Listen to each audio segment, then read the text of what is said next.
ಇನ್ನು ದಾವಣಗೆರೆ ಕ್ಷೇತ್ರದಲ್ಲಿ ಮಾಜಿ ಸಚಿವ ಎಸ್ ಎ ರವೀಂದ್ರನಾಥ್ ಅವರು ತಮ್ಮ ಹಕ್ಕನ್ನು ಚಲಾಯಿಸಿದ್ದಾರೆ. ಶಿರಮಗೊಂಡನಹಳ್ಳಿಯ ಮತಗಟ್ಟೆಯಲ್ಲಿ ಬಂದು ವೋಟಿಂಗ್ ಮಾಡಿದ್ದಾರೆ. ಬಿಜೆಪಿ ಗೆಲ್ಲುವ ಒಂದು ಪ್ರಯತ್ನ ಮಾಡಿದೆ. ಸೊ ಹಾಗಾಗಿ ಅದು ಖಂಡಿತವಾಗ್ಲೂ ಗೆಲ್ಲುತ್ತೆ ಅನ್ನುವ ವಿಶ್ವಾಸವನ್ನು ವ್ಯಕ್ತಪಡಿಸಿದ್ದಾರೆ. ರವೀಂದ್ರನಾಥ್ ಅವರು ಶಿರಮಗೊಂಡನಹಳ್ಳಿ ಮತಗಟ್ಟೆಯಲ್ಲಿ ಬಂದು ವೋಟಿಂಗ್ ಮಾಡಿದ್ದಾರೆ. ಬಿಜೆಪಿ ಗೆಲ್ಲುವ ಪ್ರಯತ್ನ ಮಾಡಿದೆ, ಗೆಲ್ಲುತ್ತೆ ಅಂತ ಹೇಳಿದ್ದಾರೆ. ಮುಸ್ಲಿಂ ಸಮುದಾಯ ಈ ಬಾರಿ ಕಾಂಗ್ರೆಸ್ಗೆ ವೋಟ್ ಹಾಕೋದಿಲ್ಲ ಅಂತ ಹೇಳಿದ್ದಾರೆ. ಮೇ 4ಕ್ಕೆ ಎಲ್ಲವೂ ಗೊತ್ತಾಗಲಿದೆ ಅಂತ ಎಸ್ ಎ ರವೀಂದ್ರನಾಥ್ ಅವರು ಭವಿಷ್ಯವನ್ನ ನುಡಿದಿದ್ದಾರೆ.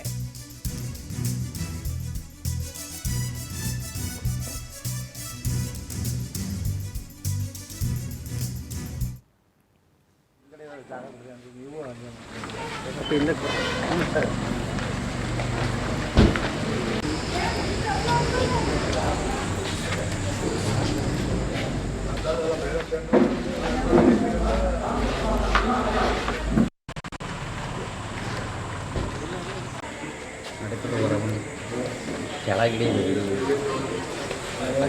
ಮುಂದ್ಗಡೆ ಇರೋದು ಆರಾಮಾಗಿ ಇಟ್ಕೊಳ್ರಪ್ಪ, ಹಿಂದ್ಗಡೆ ಇರೋದು ಜಾಗ ಬಿಡ್ರಿ ಅಂದ್ರೆ ನೀವು ಹಂಗೆ ಮಾಡ್ತೀವಿ. ಹಿಂದಕ್ಕೆ ಬರ್ರಿ,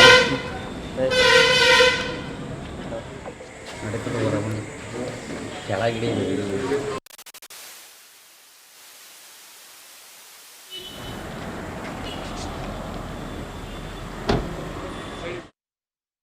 ಬಿಜೆಪಿ ಓಟದಾರರು ಬಿಜೆಪಿ ಓಟ್ ಹಾಕಿದೆ, ಗೆಲ್ಲೋದು ಬಿಡೋದು ಅವ್ರಿಗೆ ಬಿಟ್ಟದ್ದು.